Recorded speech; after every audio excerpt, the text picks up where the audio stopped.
Hey, this is Kyle. Welcome to No Signal. So today's episode is going to be a little bit different. We're going to be going through my coffee routine. My coffee routine starts a little bit differently than most people's probably does. I have a 60-pound bag of coffee that I roast with a popcorn maker. Once every 2 weeks, I take a lot of time and I roast my coffee. So thanks for watching. Hope you stick around.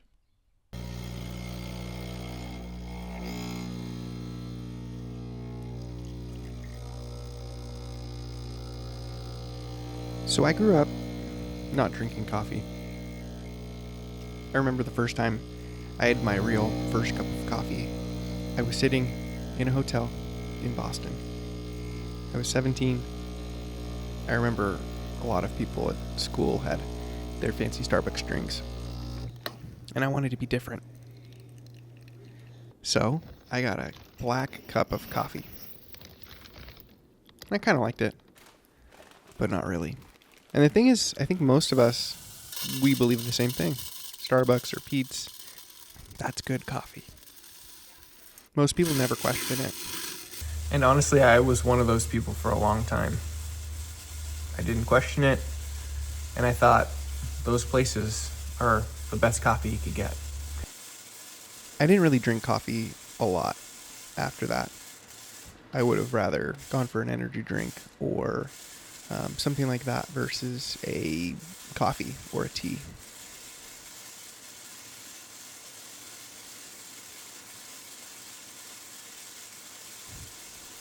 So how do you go from being a regular coffee drinker, a never drink coffee drinker, to a serious coffee drinker? Well, I know exactly how. So when I met my now wife, girlfriend back then, she loved Starbucks, and she would go every day and get a vanilla latte. And so being a young lad, I would go to Starbucks with her a lot more than I used to. Fast forward, we get engaged, and I remember talking to her grandmother. As with everything, small talk gets brought up. She asks about coffee, and I remember saying, I don't really drink coffee. She's like, oh, well, that's going to need to change, because Bree loves her coffee. And you know what the Bible says? It's biblical for the husband to make the coffee. And I was a little bit confused. I said, what the heck do you mean by that?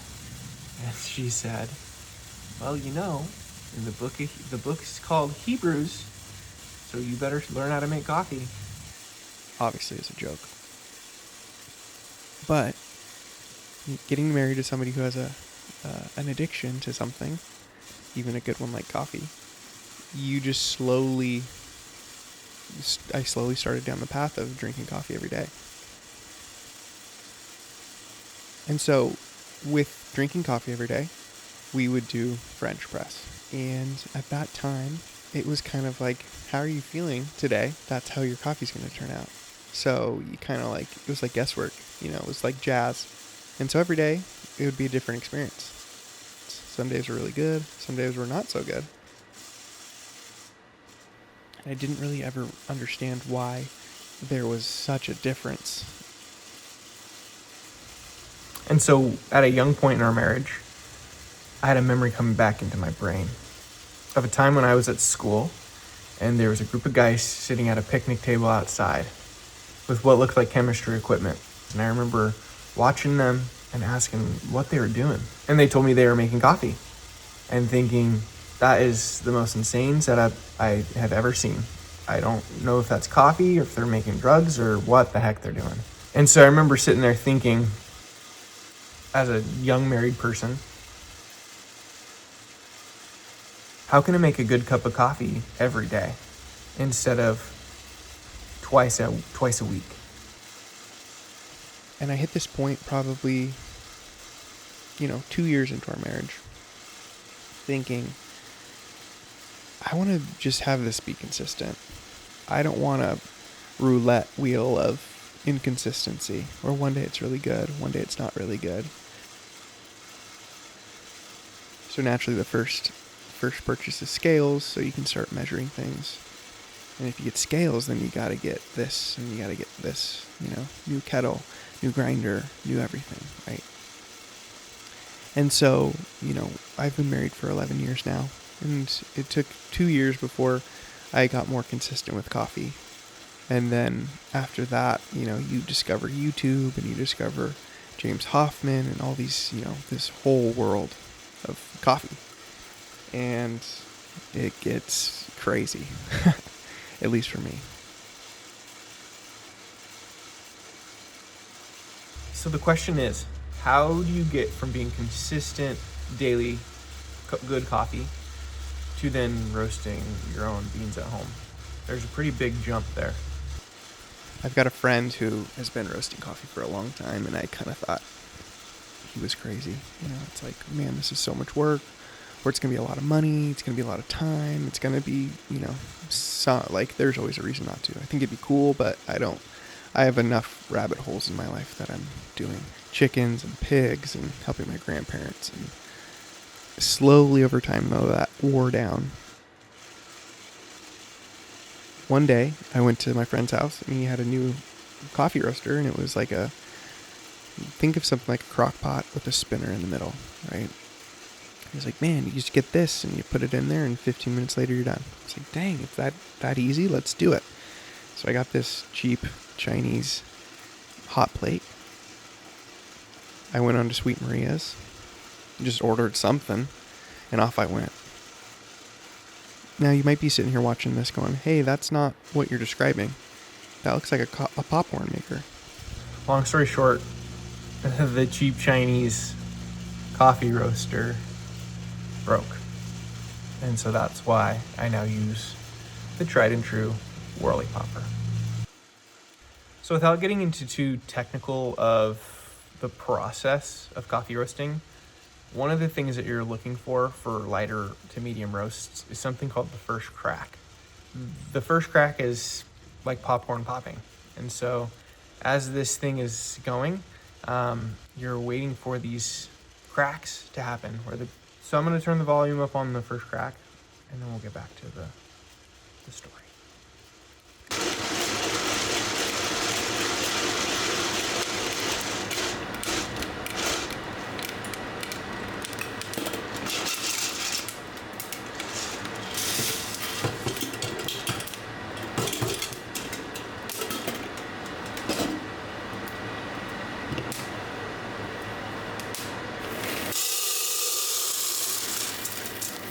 There's something about coffee that's always been interesting to me, and that's been the addictive quality to it.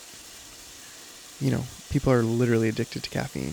I was addicted to caffeine, and I've thought a lot about that.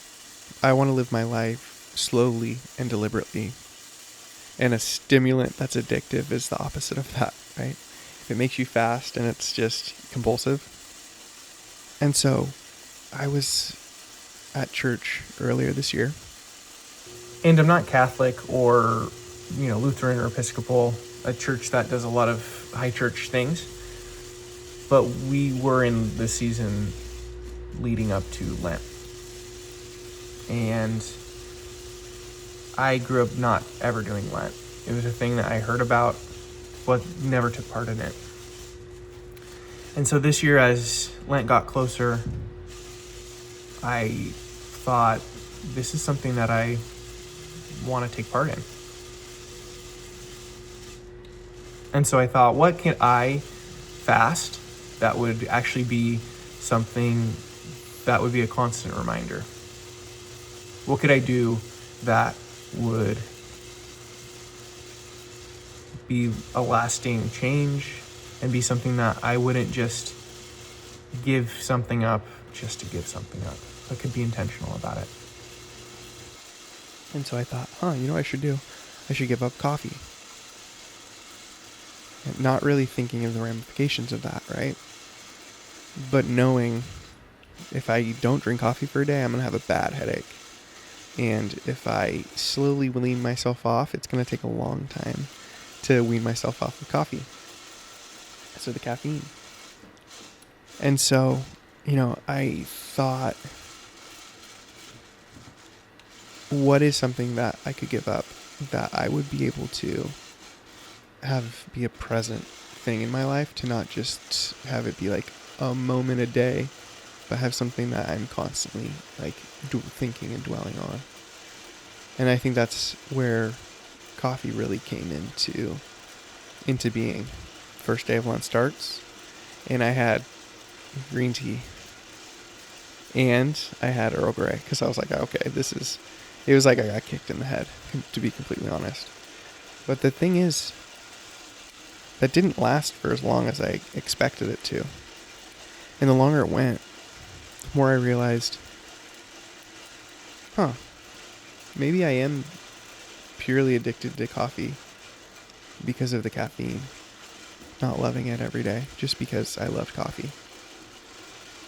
And it allowed me to have space from this thing that, I could talk about and love and read about and watch videos about and talk about and roast it and make it. And it gave me clarity.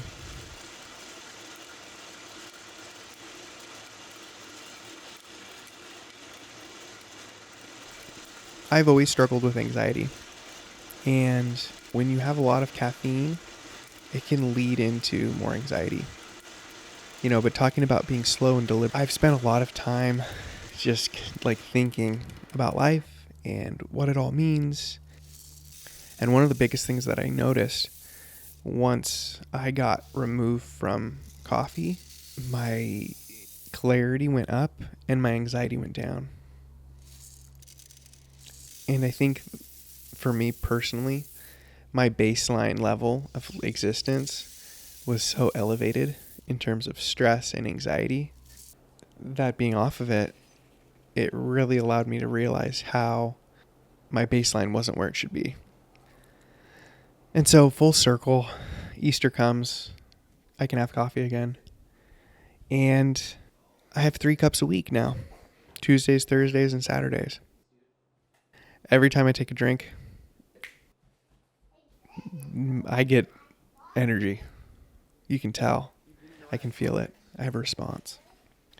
And so the thing is, this episode isn't really about coffee, but it's about slowing down. It's about slowing down around one thing that maybe you're obsessed with, addicted to, or in love with.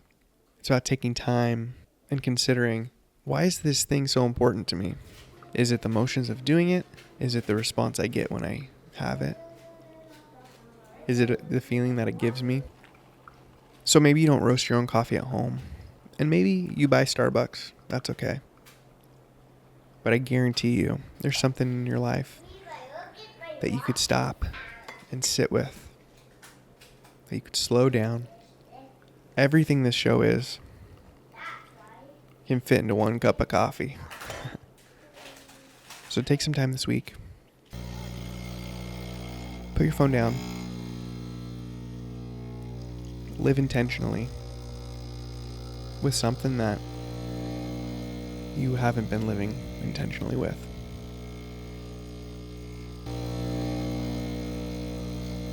Thanks for listening to No Signal. Life happens when you put the phone down.